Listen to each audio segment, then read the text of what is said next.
ஓம் சாய்ராம். சத்குருவாணி 97.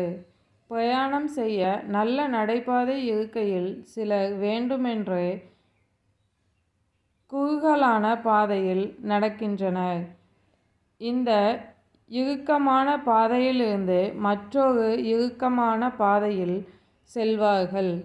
விசாலமான நடைபாதை இருக்கையில் இக்கட்டான மார்க்கத்தை தேர்ந்தெடுத்து துன்பப்பட்டு சேர வேண்டிய இடத்தை அடைவார்கள். இப்படிப்பட்ட முயற்சியில் மகிழ்ச்சி இருக்குமா என்பது எனக்கு தெரியாது.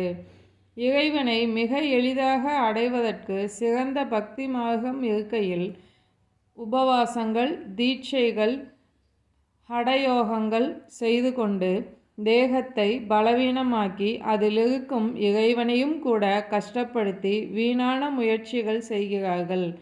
கைக்கு எட்டக்கூடிய பழத்தை கைத்தடியால் பெறுபவர்களை பார்த்து என்னவென்பது? பக்தி என்பது ஒரு அனல் போன்றது.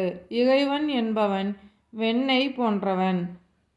அனல் பட்டால் போதும், வெண்ணெய் கரைந்துவிடும். வெண்ணெய்க்கு அனல் படாமல் அப்படியே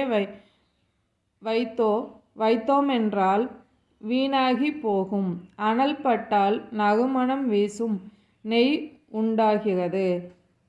எப்போதும் பக்தி மார்க்கத்தில் இருந்தால் அவர்களுக்கு தூரமாக நான் எப்படி இருக்க முடியும்? அவர்களே என் ஆத்ம நண்பர்கள்.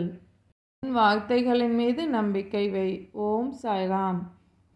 ராணிக்கான கேள்வி, பக்தி மார்க்கத்தில் இருக்கிறவங்கள சாயப்பா என்னன்னு சொல்கிறாங்க?